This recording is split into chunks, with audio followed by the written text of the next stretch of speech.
Waumini wa dini ya Kiislamu nchini wametakiwa kulitumia 10 la mwisho la mwezi mtukufu wa Ramadhan katika kufanya ibada kwa wingi pamoja na dua ya kuliombea taifa pamoja na kumwombea Rais Daktari Samia Suluhu Hassan, hasa katika kipindi hiki ambapo nchi inaelekea katika uchaguzi mkuu Oktoba mwaka huu. Tupate taarifa zaidi. Mama huyu tumuombee dua sana. Na hapa msikiti wa Manyema siku ya mwezi 26 kuamkia 27, siku ambayo ndiyo inatarajiwa kuwa ni siku ya Lailatul Qadri, baada salati al-asri, hapa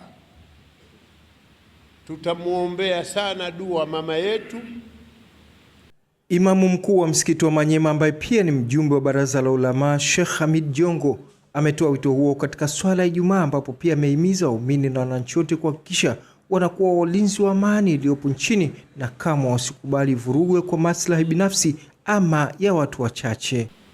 Tumpongeze, ni wajibu wetu kumpongeza, pia ni wajibu wetu kumwombea dua sana mama.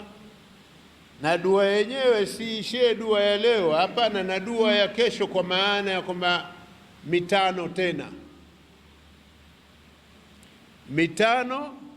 tena, ili akamilishe nguo yake ambayo, na akamilishe ndoto zake. Ana ndoto zake za kutufanyia.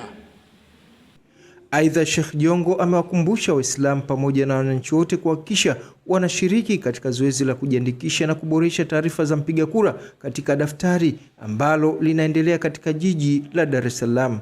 Tujitokeze kwa wingi kujiandikisha kupiga kura na tusipuuze, kwa sababu ndio utaratibu katika maisha yetu hapa Tanzania.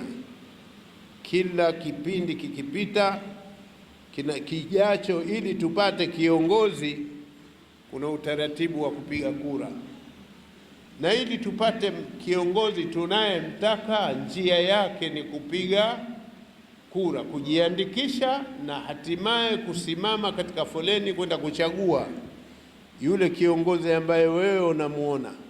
Hamisi Suleiman, Channel 10, Dar es Salaam. Idadi ya wagonjwa